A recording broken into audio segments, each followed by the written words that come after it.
Selamat bertemu kembali.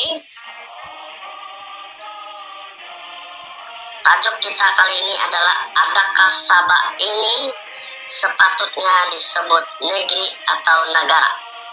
Adakah Sabah ini sepatutnya disebut negeri atau negara? Ini bukan berpolitik, tetapi kita belajar dengan fakta. Kita harus mengetahui bahwa di dalam kandungan 20 perkara, Sabah menurut perkara 4-1 dan perkara 5-1 E sampai B menyatakan bahwa Sabah adalah negara, bukan negeri ya. Perkara 18 pula yaitu tentang nama ketua negeri. Disebut bahwa nama ketua negara bukan negeri. Bukannya yang dipertua negeri.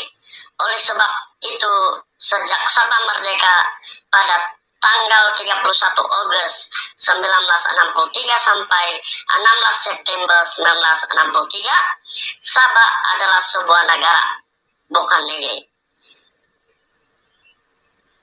Negara Sabah, negara Sarawak, negara Singapura, negara Malaya akhirnya berjaya bergabung bersama lalu membentuk kerajaan yang disebut Malaysia.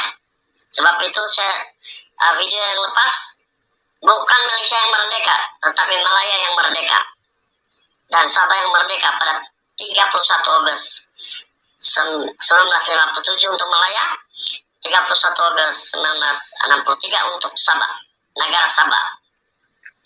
Singapura tidak kekal dan bertindak keluar daripada gabungan Malaysia, membentuk negara sendiri. Ini fakta sejarah Sabah. Kenapa para sejarawan negara kita tidak menyatakan perkara ini secara jujur dalam tulisan-tulisan mereka? Kenapa perlu disembunyikan?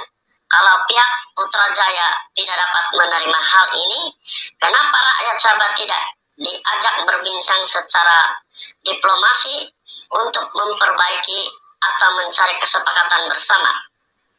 Kenapa bila rakyat bercakap pasal perkara 20 ini dianggap terlalu sensitif? Bahkan di zaman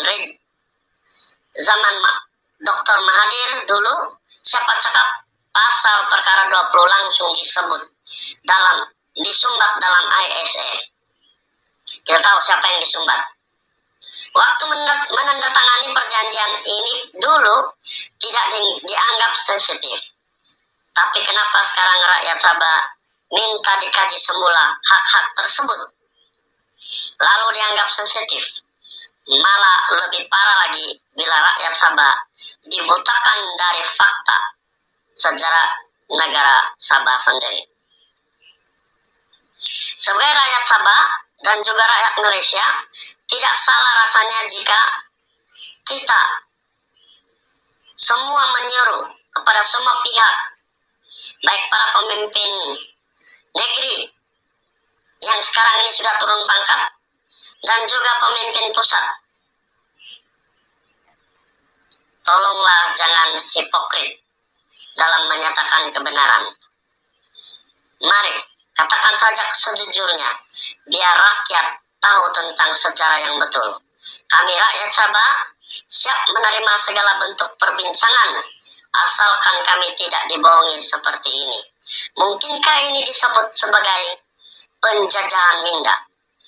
Jangan sesekali menyimpan barang busuk, sekali waktu akan terhidup juga. Ini adalah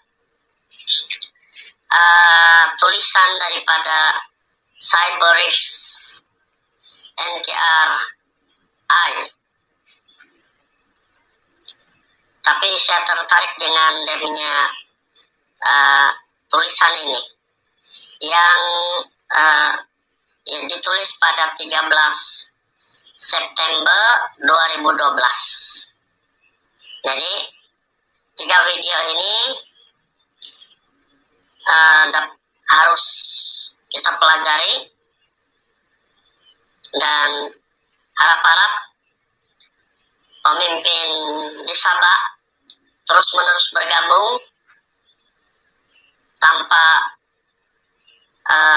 melihat politik atau parti untuk menuntut hak kita. Perkara 20. Dan kalau boleh, kalau susah sangat, bawalah perkara ini di Mahkamah Tinggi. Kalau tidak boleh Mahkamah Tinggi, pergi antar bangsa, supaya lebih cepat lebih bagus. Karena sudah 58 tahun rakyat Sabah sudah ditipu. Jadi tidak boleh kaji, asik kaji saja.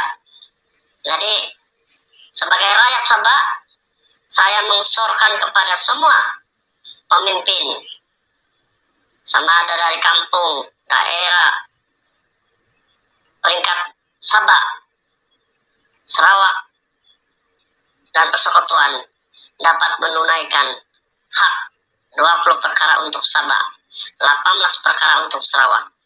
Jadi terima kasih atas perkongsian saudara saya Boris NKRI untuk menyadarkan kami sebagai rakyat Sabah.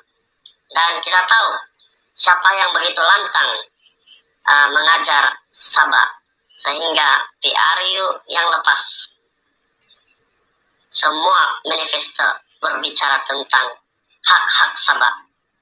Jadi jangan tangguh-tangguh, laksana saja.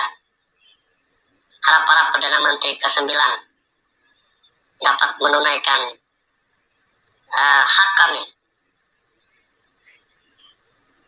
di Sabah dan di Sarawak. Sabah maju jaya.